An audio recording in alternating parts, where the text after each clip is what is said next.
Montreuve. Vous êtes organisés pour vous répondre, hein? Alors, je vais essayer de parler lentement pour que vous arriviez à comprendre. C'est comme ça qu'on va faire. Bon, non, je déconne. Je suis ravie d'être là ce soir. Et surtout, moi, ça me rend dingue quand les gens disent que les Suisses sont froids. C'est pas vrai, vous n'êtes pas du tout froid. En fait, la seule différence avec nous, c'est quand vous marchez, vous êtes un peu dans votre monde. Et dès que quelqu'un vient vous parler, on dirait qu'on a appuyé sur un bouton et d'un coup, vous vous réveillez. Bonjour. Vous êtes trop chou. Je suis ravie d'être là parce que je savais que ce serait l'occasion ou jamais de faire ma promo. Parce que moi, à Paris, la seule manière que j'ai trouvée pour faire de la publicité, avec un de mes cousins, on avait décidé de faire la tournée de tous les restaurants halal. Et de t'appeler sur le côté communautaire avec un grand salam alaikum. Et généralement, ça se passait plutôt bien, on nous laissait déposer de la pub. Alors un soir, en faisant la tournée des restos, on arrive devant l'un d'entre eux, je lui dis, tiens, je crois que celui-là, il est halal. Je dis, mais non, Samia, c'est un restaurant cachère. Ah bon? Mais les juifs et nous, on n'est pas cousins? Mais Samia, ils vont jamais te laisser poser ta pub, regarde-toi un peu. Ah ouais? Chiche. Chiche, moi maintenant j'y vais. Qu'est-ce qu'il y a? Ta-na-na, ta-na-na, ta-na-na. Je peux pas courir, je suis trop grosse. Ta-na-na. Bonsoir tout le monde. Là, il y a une dizaine de types avec des kippas sur la tête qui se retournent et qui me regardent du genre tu t'es perdu? Alors j'avance vers le patron, je lui dis bonsoir, je me présente, je m'appelle Samia, je suis humoriste et je voulais savoir si je pouvais poser un peu de publicité. T'es humoriste? Eh ben vas-y, fais-nous rire. Je dis, eh mon frère, tu n'as pas payé, tu veux rigoler. Mais si moi je veux manger gratuitement dans ton restaurant, tu vas me donner? Tu vas me faire payer, non? Voilà! Là, il explose de rire, il me choque par le bras, il me dit, viens avec moi, je vais te présenter quelqu'un. Il m'emmène jusqu'à la cuisine et il me présente leur cuisinier qui est un noir. Et là, il me dit, vas-y, parle-lui dans sa langue, la comme t'as fait, vas-y. Dans sa langue. Je me dis, bon, Samia, tu veux faire ta pub? Je regarde le cuisinier, ah mon frère, tu es de quelle origine? Moi, je suis du Mali. Je dis, mais on est cousins, c'est pas vrai. Et on commence à rigoler tous les deux. Je dis, non, mais si je te demande ça, c'est parce que ce qu'il faut savoir, c'est qu'en Afrique subsaharienne, de la même manière qu'en Afrique du Nord, les accents sont différents en fonction des pays. Est-ce que vous le saviez? Alléluia, ils sont vivants! Ok.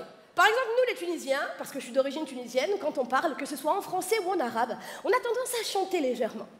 Allô? Oui, Wallahi, vraiment, je t'ai dit, c'est un endroit formidable, écoute. Je te dis quelque chose entre nous. Wallah, mon papa, tous les samedis, il nous emmène aux sorties. Et bien sûr, c'est normal, on est des gens civilisés, on a fait la révolution. Et le problème, c'est que même nos hommes parlent comme ça. Alors essayez d'imaginer toute la virilité que peuvent dégager les Tunisiens. À l'un de mes spectacles, il y en a un qui s'est levé, il m'a dit, quoi? Moi, je parle en chantant.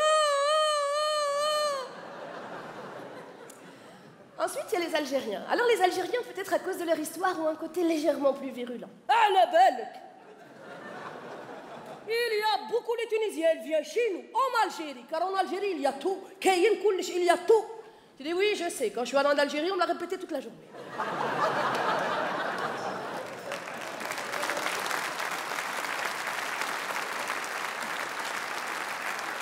Pour finir avec les accents du Maghreb, il y a les Marocains. Alors les Marocains, quoi qu'ils te disent, on dirait qu'ils vont te frapper. Tallah frasek, qui veut dire littéralement prends soin de ta tête. Moi, le premier Marocain qui m'a dit Tallah frasek, j'ai dit toi-même, laisse-moi tranquille, arrête. Et puis c'est pas très gentil, mais maman m'a toujours dit attention les Marocains. Jamais tu fais confiance à une Marocaine, tu manges chez une Marocaine. Les Marocaines, elles font le maraboutage, la magie noire, le suhour, la sorcellerie, comme on dit. Je dis, mais n'importe quoi, maman. Tu t'es cru dans un Walt Disney ou quoi? Eh, mais tu crois que la fille, elle est dans sa cuisine en train de faire ça la gadou, la maticabou, la pitipita pitibou. Faut arrêter le délire. Et la première fois que je suis allée jouer au Maroc, à mon retour, maman m'attendait devant la porte. Alors, c'était bien le Maroc? Je dis, maman, franchement, ils m'ont encore mieux accueilli qu'en Tunisie. Mes prochaines vacances, j'irai plus avec vous en Tunisie, j'irai au Maroc. Tu vois là? Je t'avais dit, tu manges pas chez eux. Voilà.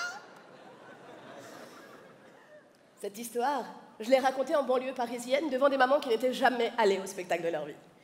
À la fin du spectacle, il y a une maman marocaine, elle vient me voir, elle me dit, toi, zéro.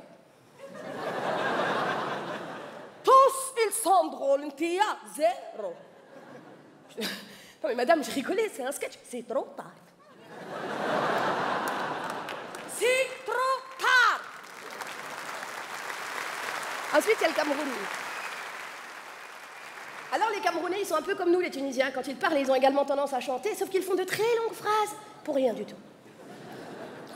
En ce qui concerne le conflit qui se sont précédemment produits dans le cadre même de ce café. Tu dis, mon frère, tout ça pour dire ça. Et au moment où je dis ça, il y a une petite blonde parisienne qui débarque, qui nous écoutait en secret. Ah là là, j'hallucine. Ah non, mais attends, mais c'est hyper marrant que tu fasses aussi bien les accents d'Afrique, alors que toi, tu viens de la Maghrébie. Ok, ça doit être à côté de la musulmanie. Non, mais et les Français, comment ça se fait que tu te moques pas d'eux? Bah écoute, moi je voudrais bien me moquer de vous. Le seul problème, c'est que j'ai grandi dans le 93, des Français, il n'y en avait pas.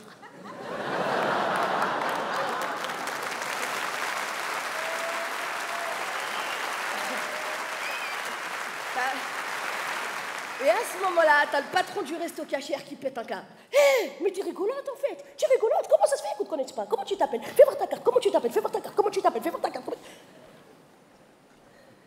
Samia Rosemar, t'es chez nous.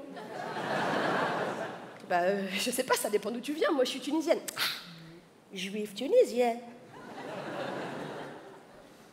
Oh. Un handicap à la fois, mon frère. Un. Je dis, mais non. Tu vois pas qu'à la fin de Roseman, il y a un E. J'étais à un E de la gloire et de la fortune. Elle m'a tué sur la Torah, elle m'a tué. Hé, mon chien, viens voir. Viens voir. Sur la Torah, tu m'as tué. Écoute, viens, je te propose un projet. Tu viens chez moi, tu fais ton spectacle dans mon restaurant et on fait un menu boulette à volonté. Alors, qu'est-ce que t'en dis? On fait un business, moitié-moitié, 70-30, ça va? Allez, pose-moi toute ta publicité et laisse-moi même ta carte de visite. Waouh. Ma carte de visite dans un resto cachère. Attends, mais c'est le début de la gloire. Je suis allée voir mon cousin qui m'attendait dehors. Je lui ai dit, excuse-moi, tu te rappelles tout à l'heure quand tu m'as dit qu'il me laisserait jamais poser ma publicité? J'ai posé la totalité. Samia, mais t'es malade. T'as pas fait ça, Samia. Samia, les gars, c'est des Lubavitch, c'est des juifs très pratiquants. Imagine que tous ensemble, ils viennent voir ton spectacle, Samia. Imagine que ces gens-là remplissent ta salle. Mais alors, nous, on paye bien pour aller voir Gad Elmaleh, non?